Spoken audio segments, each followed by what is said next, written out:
ராமநவமி சிறப்புகளை பார்ப்போம். சித்திரை மாதத்தில் வளர்வரை 9ஆம் நாளில் ஸ்ரீராமர் பூமியில் அவதரித்த நாள்.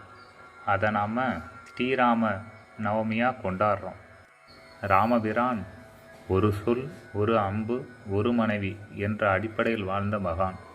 ராமாயணத்தின்படி ராவணன் போன்ற தீயவர்களை அழிக்கவும் நல்லவர்களை காப்பாற்றவும் மகாவிஷ்ணுவின் 7வது அவதாரமாக ராம அவதாரத்தை எடுத்தார்.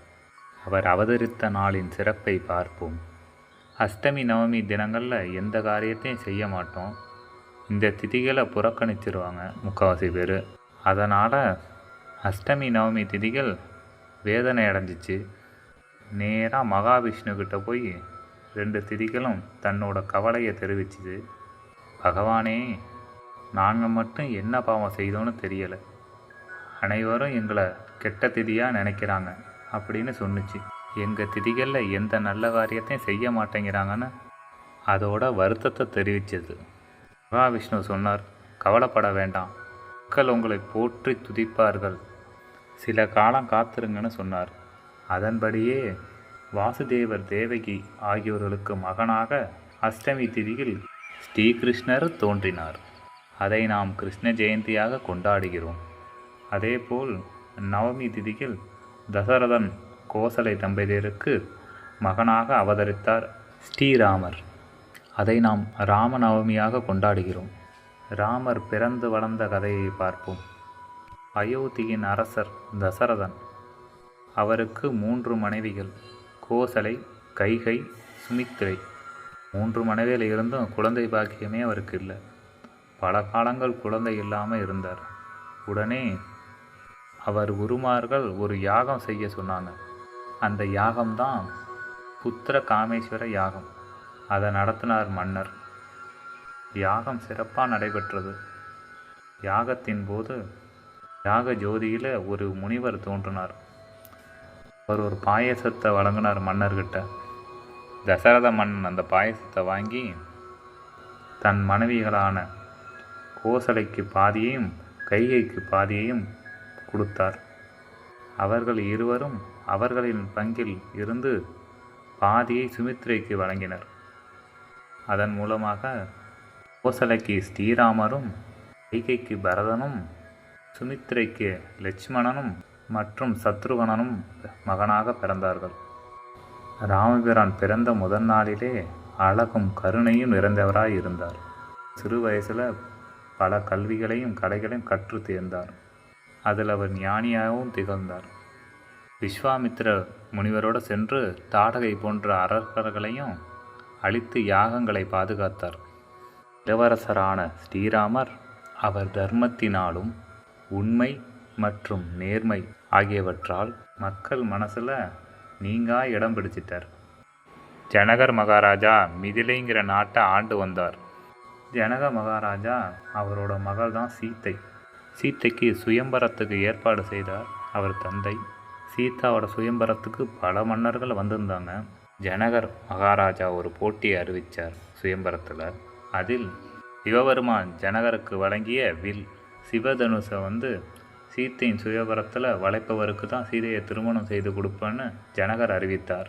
சிவதனுசோட சிறப்பை பார்த்திங்கன்னா, அந்த வில்லோட வில்லுக்கு பார்த்திங்கன்னா மேலேருந்து கீழே ஒரு கயிறு கட்டியிருப்பாங்க தெரியுமா, அதுதான் அந்த நான். லைட்டாக அந்த நானை இழுத்தோன்னா அதோட சத்தமே இடி முழங்குற மாதிரி இருக்குமா, உலகமே அதிர்ற அளவில் இருக்குமா. அந்தளவு பயங்கரமான சக்தி படைத்த தனுசு அது. ஏன்னா அது சிவபெருமான் பயன்படுத்திய தனுசு. இந்த தனுசை சிவபெருமான் ஜனகருக்கு அளிச்சிருந்தார். சிவதனுசை வந்த அரசர்கள் ஒருவராலும் தூக்க முடியலை. எல்லாரும் தோல்வி அடைகிறாங்க. அடுத்தது ஸ்ரீராமர் வர்றார். தன்னோட ஒரு கையால் அந்த வில்லை ஏந்துறார், மற்றொரு கையால் நான் ஏற்றுறாரு. அதை இருக்க இருக்க இருக்க இருக்க வில் வளையுது. ஒரு கட்டத்துக்கு மேலே வில் உடஞ்சி போயிடுது. வெற்றி பெற்றார் ஸ்ரீராமர். கல்யாணம் சிறப்பாக நடைபெற்றது. ராமர் தான் மூத்தவர், அதுலேயும் சிறந்தவர். அதனால் அவருக்கு பட்டாபிஷேகம் சிறப்பாக நடைபெற்றது. ராம அயோத்தி மக்களால் மிகவும் விரும்பப்பட்ட அரசராக திகழ்ந்தார். ஆனால் கைகையின் பொறாமை காரணமாக அவரை வனவாசத்திற்கு அனுப்ப வேண்டிய நிலையை உருவானது. ஏன்னா தான் மகன் பரதனை அரசனாக்கணும்னு கைகை நினைச்சார். ராமர் வனவாசம் செல்றாரு. அதை ஏற்றுக்க முடியாத பரதன் அவரும் காட்டுக்கு போகிறாரு. ராமர் தடுத்து நிறுத்துறாரு. நீயும் வந்துட்டீன்னா மக்களை யார் பார்த்துக்கிறதுன்னு சொல்கிறாரு. நீங்கள் இல்லாத நாட்டில் நான் எப்படி இருப்பேன் அண்ணா அப்படின்னு சொல்லி வருத்தப்படுறாரு. பரதனோட சிறப்பை பாருங்கள். ராமரோட காலனியை வாங்கி தன் தலையில் வச்சுக்கிட்டு அதை தன் சிம்மாசனத்தில் வச்சு நாடாளுறார் பரதன். அந்தளவு அண்ணன் மேலே பக்தி. ராமர், சீதா, லட்சுமணன் 3 பேரும் காட்டில் போய் இருக்காங்க. அப்போது ராவணனின் தங்கை சூர்பனகை இங்கே வர்றாங்க. ராமரோட அழகில் மெய் மறந்து ராமரை திருமணம் செஞ்சு கொள்ளணும்னு அவருக்கு ஒரு ஆசை வருது. உடனே ராமர்கிட்ட போய் பேசுகிறாங்க. ராமர் சொல்கிறார், நான் ஏற்கனவே திருமணம் ஆனவன். என் மனைவி சீதையை தவிர வேறு எந்த பெண்ணையும் நான் திருமணம் செஞ்சுக்க மாட்டேன்னு சொல்கிறாரு ராமர். சூர்பனங்க அதை ஏற்றுக்கலை. திரும்பி திரும்பி ராமனை தொந்தரவு செய்கிறாங்க. அதனால் கோபமுற்ற லட்சுமணன் சூர்பனங்கையோட மூக்கை அறுத்து விட்டுறாரு. இது நேராக போய் ராவணன்ட்ட போய் சொல்லிடுறாங்க சூர்பனங்கை.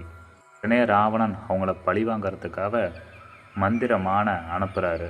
அது மூலயமா சீதையை கடத்தி ராமருக்கும் லட்சுமணனுக்கும் துன்பத்தை ஏற்படுத்துகிறாரு. அதன் பிறகு அனுமன் உள்ளிட்ட வானர சேனையின் உதவியுடன் ராமர் இலங்கைக்கு செல்கிறார். கடுமையான போர் நடக்குது. ஒரு அரக்கர்களாக போருக்கு வர்றாங்க. ராவணனின் மகன் இந்திரஜித் வந்து போர் பண்ணுறாரு. இந்திரனையே தோக்கடித்த பயங்கரமான சக்திசாலி. அவனையும் ராமர் தோக்கடிச்சிடுறாரு. அடுத்தது கும்பகர்ணன் வர்றாரு. அவரையும் கொன்னுடுறாங்க. கடைசியாக ராவணன் வர்றாரு. அவரோட போர் ரொம்ப கடுமையாக போர் நடக்குது. அவரையும் கொன்று போரில் வெற்றி பெறார் ராமர். அதன் பிறகு சீதா தேவியை அழைச்சிக்கிட்டு தான் நாட்டுக்கு திரும்புகிறார் ஸ்ரீராமர். அயோத்திக்கு திரும்பிய ஸ்ரீராமருக்கு பட்டாபிஷேகம் நடக்குது. அழியாத புகழையும் தர்மத்தையும் நிலைநாட்டுறார் ஸ்ரீராமர். ராமராஜ்யம் உருவாகுது. அவரோட பிறந்தநாளை ஸ்ரீராம நவமியாக உலகம் முழுவதும் கொண்டாடுறோம். இந்தியா மட்டும் இல்லாமல் இந்தோனேஷியா, பாலித்தீவுகளில் போன்ற எல்லா நாடுகள்லேயும் இந்த நாள் சிறப்பாக அனுசரிக்கப்படுகிறது. மகாவிஷ்ணுவின் 7வது அவதாரமான ராமவதாரம் மனித குலத்திற்கு நீதியையும் தர்மத்தையும் தியாகத்தையும் உணர்த்தது. ஜெய் ஸ்ரீராம். நன்றி. லைக் பண்ணுங்கள், ஷேர் பண்ணுங்கள், சப்ஸ்கிரைப் பண்ணுங்கள்.